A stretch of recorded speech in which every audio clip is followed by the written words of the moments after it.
Hello, welcome to the Droughtmasters SA, and I made my way up here into the mountains, and I've got Chippy and Don here with me, and we're quickly going to discuss how they work with the Droughtmasters here, the adaptability, the way they see things. And there are two cattlemen that's been around for a while, and are two specialists in their own way, and I'm just going to learn, and I invite you to learn with me. Chippy, firstly, thank you for inviting me over and having me here. We're about 4,500 meters up in the mountains here. It's extremely sour felt. You guys get more rain than the average guy around the country. Your main struggles around this part of the world to run cattle? Yeah, Dennis, good day and welcome for a start. Yeah, we are in a high rainfall area. It's probably our average rainfall, especially inside between 1,200-1,400 mils a year. So it is high rainfall, which means there's a lot of leaching of the soils, and obviously with leaching is mineral shortage. So we suffer. We have a lot of ironstone here, and you know the iron in the water and stuff also binds minerals. So I think one of our biggest problems here is most probably shortage of minerals, and then this tough, sour sort of I wouldn't say half up, but south felt. Yeah. Sort of mountain grass, you know, is very tough on their teeth, and we've got a very short period, really from October to I suppose January, where I felt is really good. At this time of year when it's nice and green like it, I'll compare to the best it is, but there's a large part of the year, for many months, there's not much nutrition on the grass. Also extreme cold, where the rest of the country doesn't necessarily get the amount of snow and stuff. You guys have to deal with snow. And you had hail last night at Don's place. Don, when we look at a function animal, the first thing we want it to walk. And this is a good place to test if the animal's actually able to do the job. Yeah, for us, functionality is a big thing. We need them to walk efficiently, and we need sound animals. Going up and down these hills here, got bad hocks, bad joints, bad feet, they're not going to do it. And then automatically they get culled out the system. They're not going to have the same condition. Sore animal is not a fertile animal, and yes, they have to have very good walkability. It's steep, these hills, so you know, somewhere else they can walk 2 kilometers. Here they walk 200 meters. They're going to burn more energy walking up 200 meters up this hill here than an animal in a flat area. We do farm in an area of extremes. When it's good, it's extremely good, and then when it's bad, it's extremely bad. Like our felt here, I always say our felt goes from caviar to cardboard very quickly. You're quite a hoof specialist, if I can call you that, in a sort of way.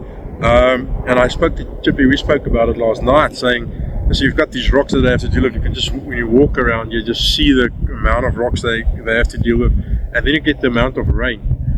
Two things doesn't normally go together when it comes to managing hoofs. How do you approach it, and how do you select your animals, or maybe deselect or get rid of animals when it comes to your hoofs, and how do you manage it from your side? It's actually very easy, and it's also the same if you're farming in an area that's mainly sand. We look for the same things. Look, different things do cause slightly different problems. Even shaped hoof capsules, they must be the same size. And depth is your two main criteria. If you select on even shape and hoof quality depth, the other things, if you've got shallow feet, you're not going to have depth, and you're not going to have even feet. So a lot of those things do compromise each other. So if you can get the hoof capsules are the same size and depth, and we need foot growth. How strict are you on that when you're selecting animals that stay on the farm? Very strict, because I've seen in other guys' herds, and I see what the problems come. I don't want that in my herd. It's much easier to fix temperament, bad navels than feet. So, feet and fertility are the two big things that are tricky and not easy things to fix. Okay. If we look at the way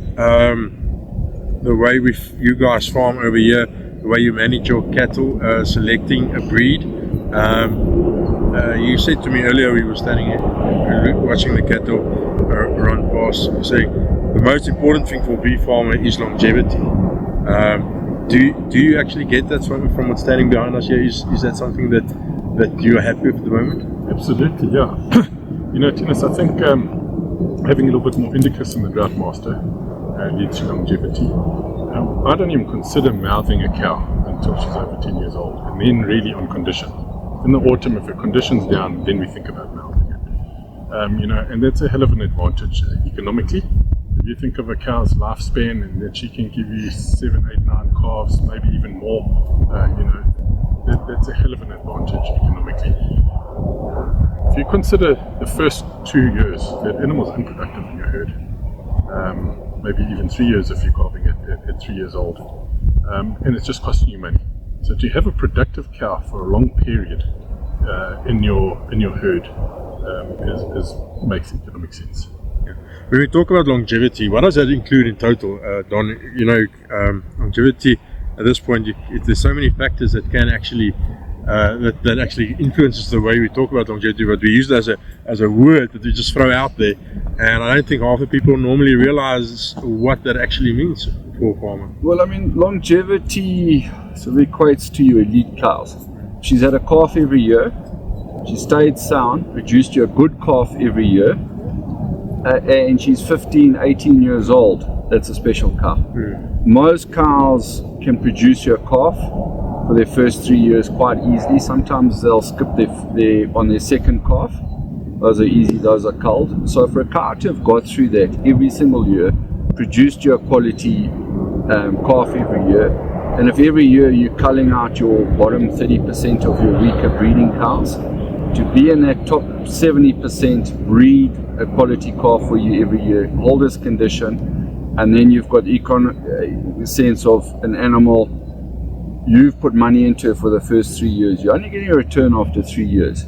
You culling a cow out that's 8 years old, had 4 or 5 calves, you haven't really battled. You battled to get a return on that. 50% of that, your first 3 years investment, is now selling into 3 calves. You've had a cow now that's produced 10, 12, 15 calves. That first 3 years is minimal into your costs. And yeah, those are your elite cows that have made it through the system. They're your proper proven cows. And it's this big selection point I actually look for when I'm choosing animals to buy. I go back down their families and I look at longevity. It's one of my selection points. Coming on with longevity, I think a lot of got to do, if you've got a structurally sound animal, okay, it's got correct hocks, pasterns, hooves, and she's functional, and she's got good teats and udder, not a detached udder, good longevity, they're good teat placement, and then obviously with indicus, they sort of do last a little bit longer. I think all those combination of all those things lead to the longevity. And a good muzzle as well. Good muzzle for feed intake, absolutely. They need to go to take them to 17 years. Otherwise, you're just going to feed them a lick production lick for 5 years. I think in maybe sweeter country you'll get to 17. I know I culled a 2007 cow last year. You can do the maths on that. But most of your cows will last you 12 to 14 years. And that's due to the tough country. It's just so much tougher on the sour felt of the grass, just basically from April, sort of winter, April to October. Mid of January we're losing the nutrition of the grass. Well, I had to put on a jacket last night. But it's not only the cows you want longevity, it comes through on your bulls. Suddenly, you're not buying a bull and using him for 3 years. If you can use that bull for 5 to 8 years, suddenly your purchase price, you divide it by 8, how many years you get out of it. It makes a massive difference. If you buy a bull and you're only getting 2 years out of him, and you paid 100,000 rand for him, it's cost you 50 grand a year, and you're getting 30 calves out of him. Whereas if you use that bull for 5 years, it's only cost you 20 grand a year.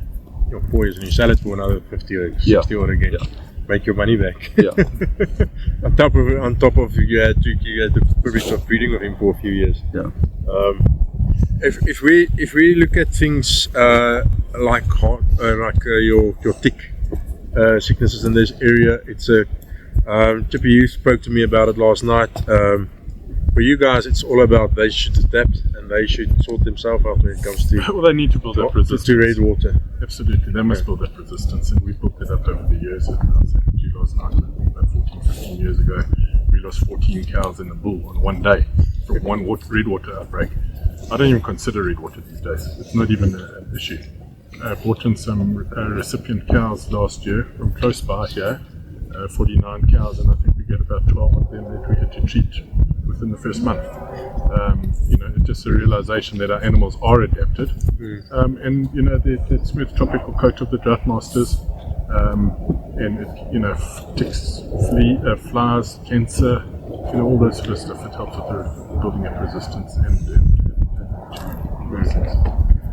both of you run some very strong Australian genetics, but also the South African Droughtmaster genetics in your herds. The combination of the two, does that actually start complementing each other?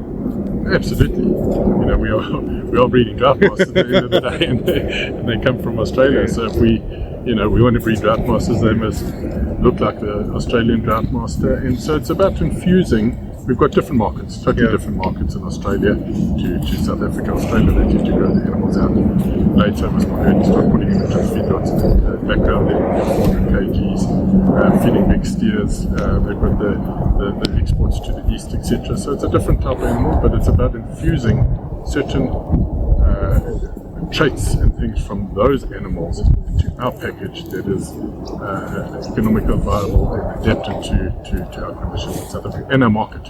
Yeah. Don, I've seen you at a few auctions, and I don't think I've seen anyone do as much homework as you do. You do quite a bit of homework.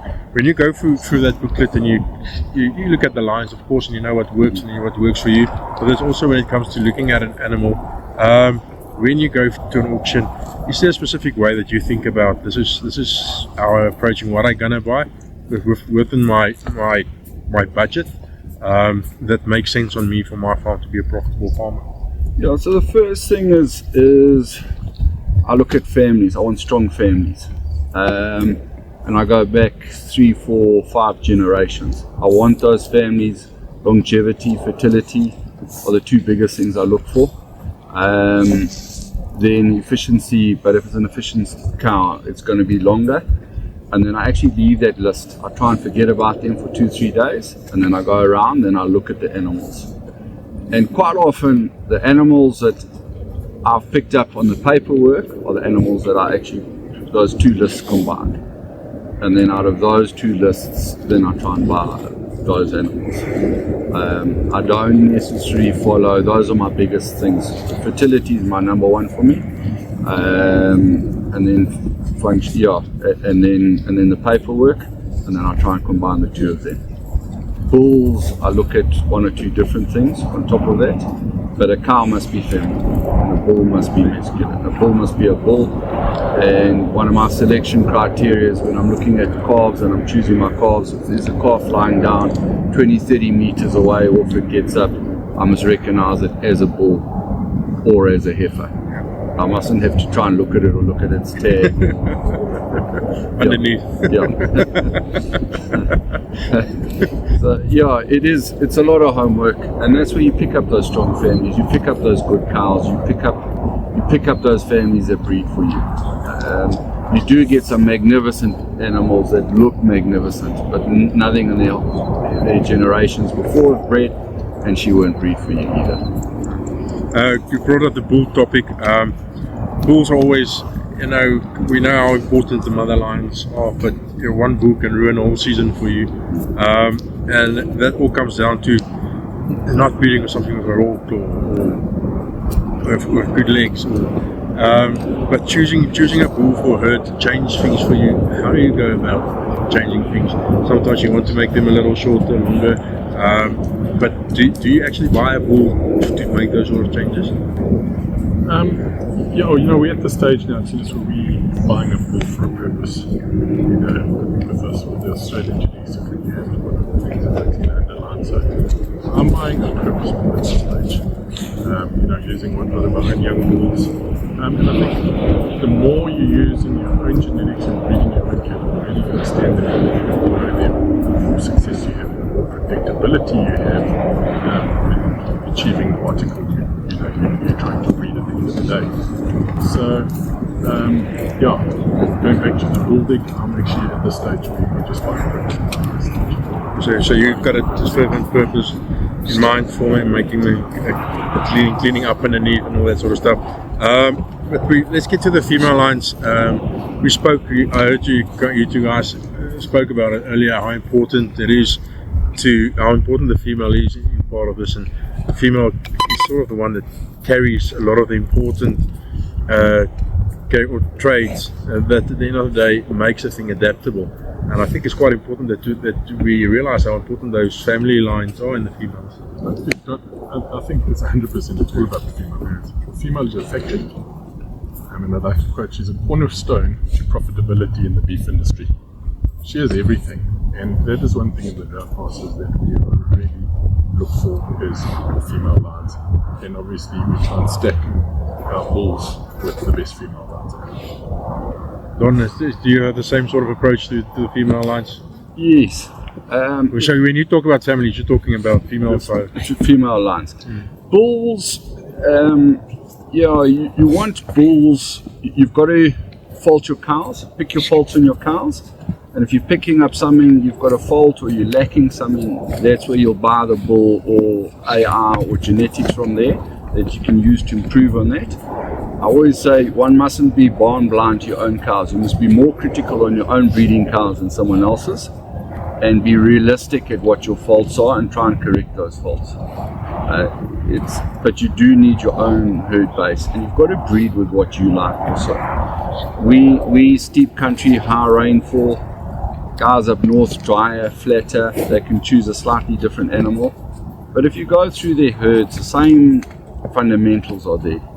And bulls buying in is going to be for a specific purpose. If you're starting out, you're buying cows and you're buying bulls. If you look at my bulls don't all look the same. I've got bulls that I spend hours matching them on them phenotypically, which cows they'll go to.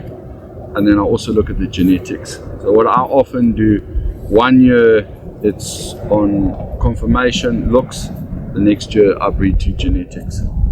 It's interesting. Guys, thank you very much. We really appreciate it. And I think when we look around what we see, I think you guys are doing a hell of a job, and I think there's definitely a future for this breed. Okay, there you have it. If you want to know more and you're in this area, feel free to contact the Eastern Droughtmaster Club or any of these two, and they will definitely put you in touch.